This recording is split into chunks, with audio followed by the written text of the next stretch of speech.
So see, we're waiting for this van to turn. When he gets out of the intersection, then we enter. If we enter behind that van, it would be a fail on the test. But in the real world of driving, you'll see 2-3 cars in there. Okay, it's too late now. See, the light turned amber, and we're behind the white line, so it would be illegal for you to proceed. So you have to wait on the light until the light changes again, and then you enter into the intersection, and then wait until it's safe. But if there was nothing coming the other way, I could just... Then you could go, you don't stop. It's only if there are cars approaching, and of course you have cars approaching.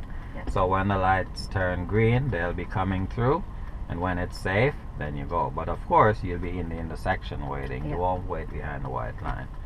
The only reason you're waiting behind the white line was because you had a vehicle in the intersection. So you have to wait for him to go. But when he started to go, the light turned amber and then red, so that's why we had to wait. Now it's green. Go to the center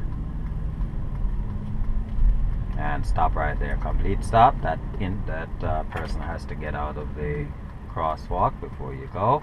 And now we have to wait on these cars.